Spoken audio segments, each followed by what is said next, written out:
देखिए, अपने दर्शकों को बता दें कि आज रेल बजट जब आ गया तो यहाँ पर हम बोलेंगे इनसे थोड़ा ट्रेन को आगे बढ़ाएं। यहाँ पर हम इस ट्रेन में बैठे हुए हैं और ये ट्रेन है वाओ एक्सप्रेस, जो कि ये जो ट्रेन है ये वाओ एक्सप्रेस निकल रही है जीआईपी के आसपास से। आज जो रेल बजट आया उसमें कई सारी चीज़ों का आलेख किया गया, कई सारी चीज़ें बताई गई हैं। हमारी ये जो ट्रेन है थोड़ा सा धीरे धीरे चल रही है, रफ्तार थोड़ी कम है शैली इसकी। निशांत, ये रफ्तार कम वाली जो बात है ना, अब ये पुराने जमाने की बात हो गई है। हम बात कर रहे हैं 21वीं सदी की, और 21वीं सदी का रेल बजट आया है और मोदी सरकार का पहला रेल बजट जिसने तोहफा दे दिया है भारत को बुलेट ट्रेन का, यानी कि अब गोली की रफ्तार से चलेंगी ट्रेनें और लंबे डिस्टेंस को आप तय कर लेंगे बहुत ही कम सफर में। लेकिन निशांत, कैसी होगी वो बुलेट ट्रेन? रूपरेखा कैसी होगी? क्या स्पीड होगी? कितने समय में आपको कहां से कहां तक पहुंचा देगी? देखिए एक झलक।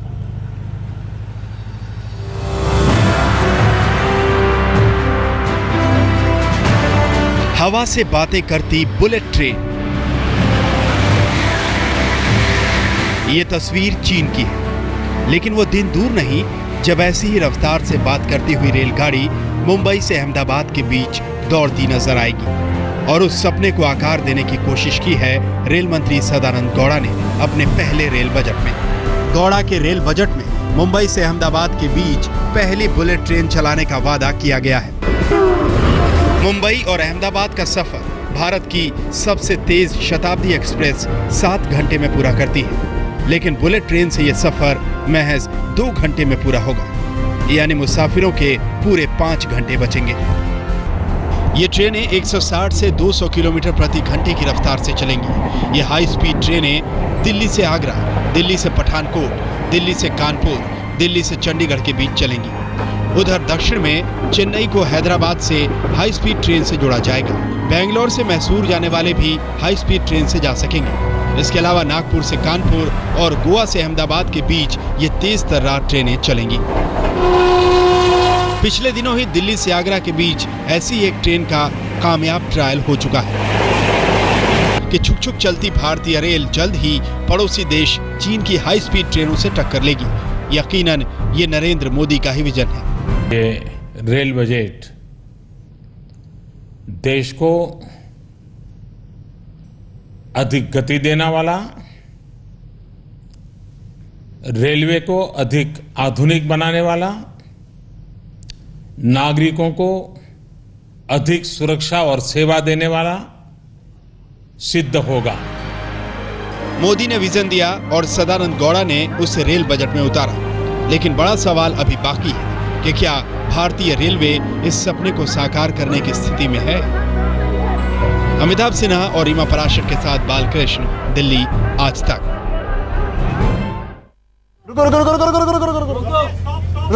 चलिए भाई, ट्रेन की हलचल इसका भी हम लुत्फ उठा रहे हैं, लेकिन ये सिर्फ हलचल नहीं होगी, बहुत रफ्तार पकड़ने वाली है। अच्छा, हमारे साथ कई लोग भी जुड़े हुए हैं। आपका नाम? ज्योति। ज्योति, आपसे मैं पूछना चाहूंगी, एरोप्लेन और ट्रेन में क्या प्रेफर करती हैं आप? Plane of course. और वो क्यों? Speed and hygiene of course. चलिए, स्पीड लोगों की एक शिकायत होती है कि भाई ट्रेन से बड़ा लंबा सफर हो जाता है, लेकिन ये शिकायत दूर करने वाले हैं हमारे रेल मंत्री, क्योंकि बुलेट ट्रेन आने वाली है। आप जो बुलेट ट्रेन का जिक्र कर रही हैं, एक बड़ा सवाल ये खड़ा होता है। रवि जी, आप संदीप जी आपका नाम है, ये बताइए बुलेट ट्रेन आपको लगता है हिंदुस्तान में चल पाएगी? Why not, it's possible. अच्छा, पूरी तरह श्योर है? 100%, व्हाई नॉट। लेकिन देखिए, बड़ा सवाल ये है कि बुलेट ट्रेन अगर चल तो जाएगी, लेकिन चुनौतियां कम नहीं है। कहां चलेगी, किस ट्रैक पे चलेगी, क्या वो चुनौतियां पूरी हो पाएंगी? आइए देखते हैं रेल मंत्री क्या कहते हैं। अभी तत्काल 100 करोड़ रुपए दिए गए हैं ताकि बुलेट ट्रेन की परियोजना जब चालू हो तो रेलवे के अधिकारी कर्मचारी उन सारी तकनीकों से भिज्ञ हो सकें। उनकी ट्रेनिंग और बाकी काम शुरू करने के लिए 100 करोड़ रुपए का प्रबंध किया गया है। 2 सर्वे हुए हैं, एक की रिपोर्ट आ गई है और दूसरे की रिपोर्ट अगस्त माह, अंतिम अगस्त तक आने वाली है। रिपोर्ट के आने के बाद काम शुरू होगा, तब हम आपको समय बताने की स्थिति में होंगे।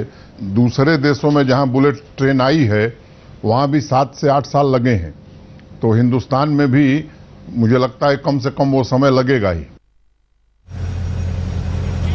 चलिए निशांत, कुछ लोग हमारे साथ थे, उनका प्लेटफॉर्म आ गया तो वो लोग उतर गए, लेकिन हमारा सफर जारी है, क्योंकि सफर में हमारे साथ सवाल कई हैं। रेल बजट आया है और बहुत सारी सुविधाओं के प्रॉमिसेस किए गए हैं, लेकिन क्या सब कुछ पूरा हो पाएगा, ये बड़ा सवाल है।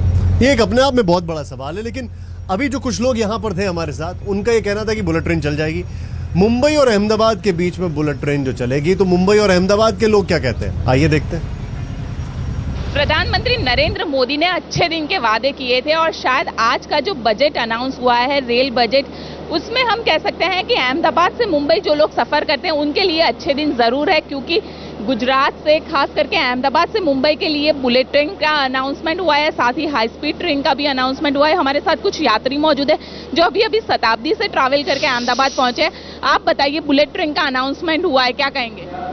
बहुत ही अच्छी बात है, अगर अनाउंसमेंट हुआ है तो 2 घंटे में अहमदाबाद पहुंच सकते हैं, दिन भर काम करके रात को वापस लौट भी सकते हैं। बहुत ही अच्छी है जी। बिल्कुल, साथ ही हाई स्पीड ट्रेन की भी अनाउंसमेंट की गई है। हाँ जी, वो क्या कहेंगे? वो बढ़िया रहेगा, शताब्दी से भी ज़्यादा उसमें स्पीड मिलेगी और कम टाइम में हम बॉम्बे से अहमदाबाद भी पहुंच पाएंगे, वो बढ़िया रहेगा। वो इस रेल बजट में मुंबई वासियों के लिए जो अनाउंसमेंट की गई है वो है सबसे प्राथमिक मुंबई अहमदाबाद की बुलेट ट्रेन, जो बहुत ही तेज रफ्तार में तकरीबन 320 किलोमीटर प्रति घंटे की रफ्तार में 2 घंटे में मुंबई से अहमदाबाद पहुंचा देगी। हालांकि कब तक ये इंप्लीमेंट होगा, इस पे काम चल रहा है, ये अनाउंस किया गया। कब तक इंप्लीमेंट होगा, कब मुंबई वासी देख सकते हैं, ये अभी तक पता नहीं है। इसके अलावा एक हाई स्पीड ट्रेन होगी, मुंबई गोवा, मुंबई अहमदाबाद को मिलाकर एक पूरा डायमंड क्वाड्रिलेटरल जो पूरा एक प्लान किया गया, उसके तहत हाई स्पीड ट्रेन होगी जो 160 किलोमीटर प्रति रफ्तार से चलती हो, तो वो 200 किलोमीटर प्रति घंटे की रफ्तार से चलेगी। तो ये अनाउंसमेंट है। महाराष्ट्र के लिए कई ट्रेनें अनाउंस की गई है, ताकि जो असेंबली चुनाव आना है उसको मद्देनजर रखते हुए रेल मंत्री ने कई ऐसी ट्रेनें महाराष्ट्र में अनाउंस की है। लेकिन जो सबसे महत्वपूर्ण है वो है बुलेट ट्रेन, जो कहीं ना कहीं कहते हैं कि नरेंद्र मोदी का सपना है। मैं एक एंकरिंग स्टार्ट करता हूं, आप रिएक्शन लेना है। पर सबके सामने यह आता है कि आखिर बुलेट ट्रेन का अनाउंसमेंट कर दिया, करीब 58 नई ट्रेनों का अनाउंसमेंट किया गया है। ये पूरी होंगी कि नहीं होंगी, क्योंकि अगर आपको इतिहास के पन्नों में देखकर बताएं तो पिछले 9 साल में 99 परियोजनाओं का ऐलान किया था, सिर्फ एक पूरी हो पाई। और उनमें से 4 ऐसे हैं जो पिछले 30 साल से अब तक खत्म नहीं हुए। बहुत बुरा हाल है, बहुत ही बुरा हाल है। रिकॉर्ड बहुत खराब है। दरअसल दिक्कत ये है, एब्सोल्युटली ये रिकॉर्ड खराब है। हम तेज ट्रेनों की बात कर रहे हैं, हमारी ट्रेन थोड़ा सा स्लो चल रही है, लेकिन इसका नाम वाव एक्सप्रेस है, तो बड़े वाव से चलती है ये। शमीम साहब यहाँ पर बैठे हैं, शरी इनसे जरा एक चीज जानना चाहेंगे हम। शमीम साहब जी। बिल्कुल, दरअसल हम बात कर रहे हैं कि वर्ल्ड क्लास फैसिलिटीज हमको मिलने वाली हैं। आपके हिसाब से ऐसी क्या फैसिलिटीज, क्या सुविधाएं होनी चाहिए हमारी इंडियन रेलवेज में कि उसको वर्ल्ड क्लास बोल पाए? ये वर्ल्ड क्लास के वादे तो हर बजट में किए जाते हैं कि हम इस बार इतनी फैसिलिटीज देंगे।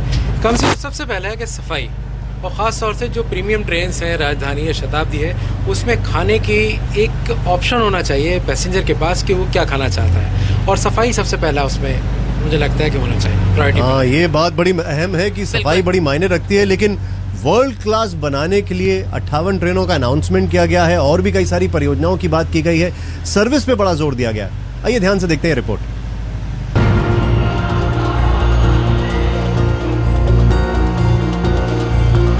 सालों से हमारे सामने भारतीय रेल की यही तस्वीर सामने आती है। रिजर्वेशन खिड़की पर बेतहाशा भीड़, प्लेटफॉर्म पर बमुश्किल पैर रखने की जगह, ट्रेनों में खचाखच भीड़। लेकिन रेल बजट में इस तस्वीर में नए रंग भरने की कोशिश की गई है।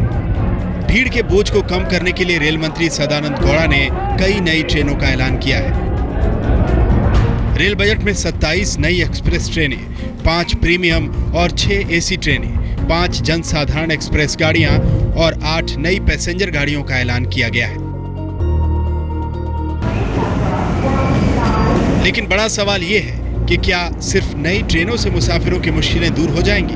गंदे प्लेटफॉर्म, खराब खाने, टिकटों को लेकर मारामारी जैसी समस्याएं कैसे दूर होंगी? पैसेंजर्स के लिए सुविधाओं को लेकर सबसे बड़ा मुद्दा खान पान ही रहा है। अलग अलग रेल मंत्री आए और किसी ने बाटी चोखा तो किसी ने माछ भात परोसा, लेकिन जनता के लिए ये व्यंजन बेस्वाद ही रहे। अब एनडीए सरकार ने एक बार फिर खान पान दुरुस्त करने की बात की है, लेकिन देखना ये होगा कि एनडीए का ढोकला जनता को कितना पसंद आता है।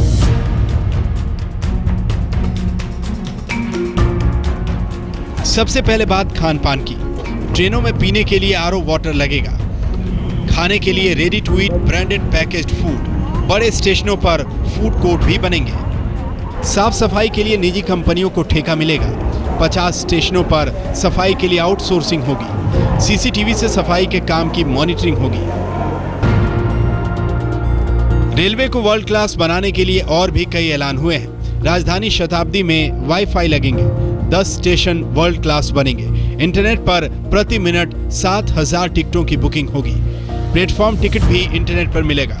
पोस्ट ऑफिस और मोबाइल से भी ट्रेन के टिकट मिलेंगे। वरिष्ठ नागरिकों के लिए प्लेटफॉर्म पर बैटरी कार मिलेगी। जो इनिशिएटिव लिए गए हैं वो इस दिशा को दर्शाते हैं कि हम रेल को कहां ले जाना चाहते हैं, साथ साथ रेल के माध्यम से हम देश को कहां ले जाना चाहते हैं।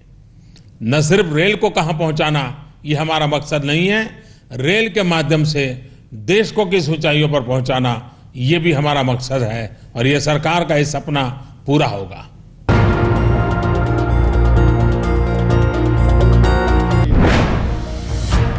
इसके लिए विदेशी निवेश का दरवाजा खोलने की बात कही गई है। निजीकरण की तरफ भी कदम बढ़ाया जाएगा और कई जगहों पर पीपीपी मॉडल पर काम होगा। रीमा पराशर, मौसमी सिंह और कुमार विक्रांत के साथ अशोक सिंघल, दिल्ली, आज तक।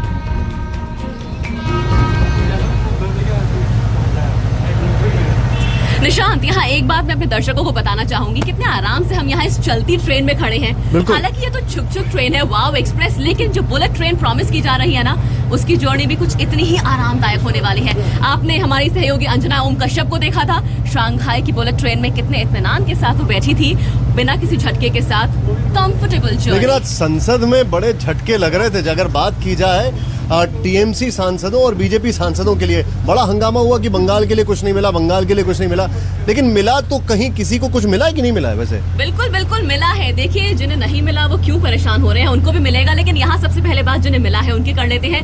सबसे पहले बात मुंबई माया नगरी की करते हैं, जिसको पहली बुलेट ट्रेन मिलने वाली है, मुंबई टू अहमदाबाद।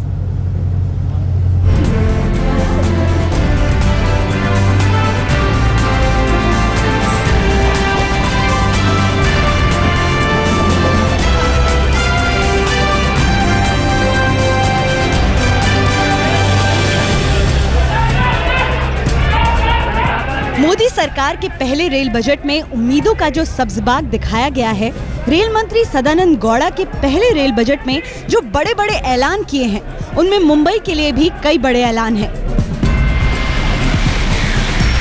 देश में जिस पहली बुलेट ट्रेन का ऐलान हुआ है, उसमें मुंबई के लिए बड़ी सौगात है, क्योंकि देश की पहली बुलेट ट्रेन चाहे जितने भी साल में बनकर तैयार हो, लेकिन जब भी हवा से बातें करती हुई पटरी पर दौड़ेगी तो वो मुंबई अहमदाबाद को जोड़ने वाला रूट ही होगा। Definitely common man along with जितना भी फास्ट कनेक्टिविटी के लिए जो ट्राई कर रहे हैं, ये ट्रेन उनको डेफिनेटली एक बेस्ट गिफ्ट है मोदी गवर्नमेंट की तरफ से।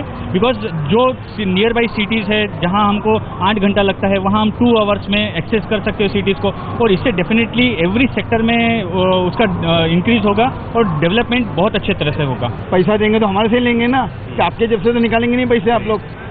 जब टिकट का भाव बढ़ा दोगे एक साथ में 36 करोड़ रुपए जमा करके रख लिया अपने पास, तो पब्लिक को तो लूट लिया, एक साथ में कस निकाल लिया। बुलेट ट्रेन से किसको फायदा होगा? पैसे वालों को है, सिर्फ पैसे वालों के लिए, वो हमारे लिए नहीं है। वो सिर्फ गरीब लोग के लिए लोकल ट्रेन है, उसके लिए कुछ सुविधा करो तो उसमें कुछ फायदा होगा कि हम टाइम पे काम पे पहुंच सके और हम काम पे जा सके। उनमें से कई ट्रेनों का आखिरी या अहम पड़ाव मुंबई है। 72 ट्रेन वो भी 2 साल में देंगे, तो मोदी सरकार से ये विनती है क्या जल्दी से जल्दी वो 72 ट्रेन के जो बोली है उसमें से 50% तो मुंबई के ट्रैक पे लिया जाए। You know anything about? देखिए, अब रेल बजट आया है तो बड़ी, जिसको कहते हैं ना कि बड़ा ध्यान से लेंस लगाकर समीक्षा की जा रही है, खासकर उनकी तरफ से जो इस देश में रेल मंत्री रह चुके हैं। Exactly. हम किसकी बात कर रहे हैं? हम अपने एक्स रेल मंत्रियों की बात कर रहे हैं। सबसे पहले हम बात कर रहे हैं मिस्टर पवन बंसल की। उनका क्या रिएक्शन आया है ये जानने के लिए मैं लालू है, नीतीश है, लालू जी भी हैं, नीतीश जी भी हैं। इन सबका देखते हैं आखिर क्या कहना है, क्योंकि सदानंद गौड़ा ने अपनी गौड़ा गाड़ी तो दौड़ा दी। आज सुबह से आज तक ने आपको दिखाई वो गौड़ा गाड़ी। अभी हम आपको, जी ने उनको 100 में से 100 अंक दे भी दिए हैं गौड़ा गाड़ी के लिए। और अभी हम अपनी वाव एक्सप्रेस में आपको दिखा रहे हैं कि गौड़ा गाड़ी पर क्या कहना है हमारे 3 पूर्व रेल मंत्रियों का। सदानंद गौड़ा जो जल्दी जो लिखा हुआ था, डिक्टेशन दिया हुआ था, पढ़ के जल्दी क्लियर हो। पीपीपी के जरिए कह रहे हैं ज्यादा सुविधाएं देंगे, क्या संभव है? सारा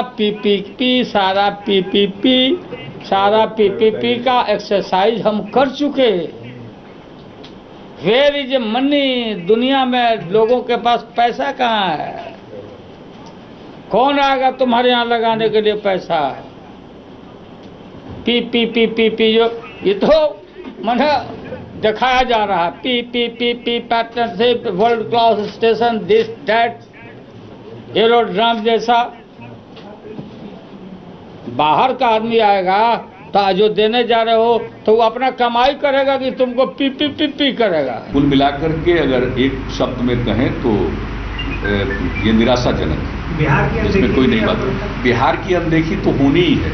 बिहार तो अभी केंद्र में बैठे हुए लोगों का टारगेट है, वो हम मानते हैं, अपनी भड़ास निकालते हैं, लेकिन भाई वो एक अलग विषय है। अब तो यहाँ वाले लोग क्या क्या बोलते हैं और कुछ देर के बाद कमेंट पास करेंगे जैसे रेलवे के एक्सपर्ट हों। लोगों की उम्मीदें बहुत बढ़ा दी थी, सौगात तो उनको एक बहुत बड़ी दे दी थी, पहले के किराया बहुत बढ़ा दिया, भाड़ा बढ़ा दिया, लेकिन आज जो सौगात लोग जब इंतज़ार कर रहे थे और सौगात का, वो सौगात लोगों को नहीं मिली कि सुविधाएं कैसे अच्छी और हो जाएं, उनका डिक्लेयर करें, उनका ऐलान करें, ऐसी नहीं हुई। दिखाया था लोगों को कि आसमान से चंद्रमा उनको ला देंगे, लेकिन उनको पटक दिया, उन लोगों को कहीं किसी को कुछ नहीं मिला। तो हमने देखा प्रीवियस रेल मंत्रियों का क्या कुछ कहना था, काफी निराश नजर आए, नाराज नजर आए और साफ तौर पर ये कहते नजर आए भाई आपने अनाउंसमेंट्स तो कर दिए लेकिन इनको पूरा कैसे करके दिखाएंगे। ये सवाल तो खैर हर कोई कर रहा है और थोड़ा तो समय देना पड़ेगा। अनाउंसमेंट्स आज हुए हैं, काम कल होकर होगा, दिखाएंगे।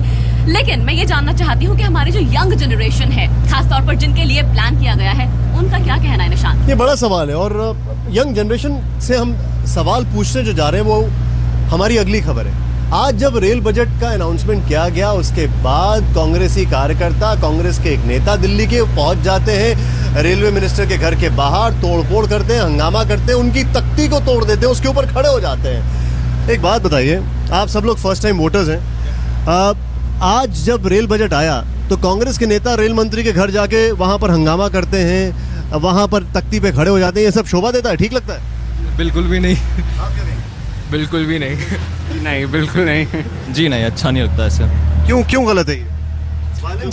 एग्जैक्टली, ये स्पॉइल स्पोर्ट की बात कर रहे हैं। एंड आप ये सोच सकते हैं कि अगर यंग बच्चे, they are just 18, first time voters हैं, अगर वो इतनी सी बात समझ सकते हैं तो कैसे हमारे नेता जो मैच्योर्ड लोग हैं वो कैसे नहीं समझ सकते? राजनीति की कहीं ना कहीं कोई सीमा होती होगी। ध्यान से देखें खबर। और हाई स्पीड ट्रेन की सौगात भी कांग्रेस को खुश नहीं कर पाई। कांग्रेस कार्यकर्ता प्रदर्शन के लिए पहुंच गए रेल मंत्री सदानंद गौड़ा के घर। कार्यकर्ताओं ने गौड़ा के घर पर लगी नेम प्लेट उखाड़ी और जमीन पर फेंक दिया, लेकिन इतना काफी नहीं था। कांग्रेस नेता मुकेश शर्मा ने नेम प्लेट को पैरों से रौंदना शुरू कर दिया। करीब 10 मिनट बाद रेल मंत्री गौड़ा जब पहुंचे तो कांग्रेस कार्यकर्ताओं ने उनकी कार को घेर लिया। गौड़ा की कार के पास जिस तरह हंगामा हुआ, उनकी सुरक्षा में लगे पुलिसकर्मियों के हाथ पांव फूल गए, लेकिन गौड़ा कार के भीतर मुस्कुराते रहे। तत्वाधान में आप देख सकते हैं रेल मंत्री सदानंद गौड़ा की कार का घेराव किया गया है। सामने कार में रेल मंत्री खुद मौजूद हैं और ये तमाम कांग्रेस के कार्यकर्ता आप सामने देख सकते हैं जिनको पुलिस हटा रही है। सुरक्षा कर्मियों ने किसी तरह बचते बचाते गौड़ा की कार को अंदर पहुंचाया। करीब 20 मिनट बाद जब प्रदर्शन खत्म हुआ तो विरोध के तौर तरीके पर नुक्ताचीनी शुरू हो गई। लवली ने नेम प्लेट रौंदने पर नाराजगी जताई तो मुकेश शर्मा बहानेबाजी पर उतर आए। करीब 10 साल की सत्ता के बाद कांग्रेस विपक्ष की भूमिका में है और उसने साफ कर दिया है कि यदि रेल के बढ़े हुए किराए और उनकी दूसरी मांगों को नहीं माना जाता तो आने वाले दिनों में ऐसे प्रदर्शन और भी होंगे। कैमरामैन रविकांत तोतावर के साथ रवीश पाल सिंह, दिल्ली, आज तक।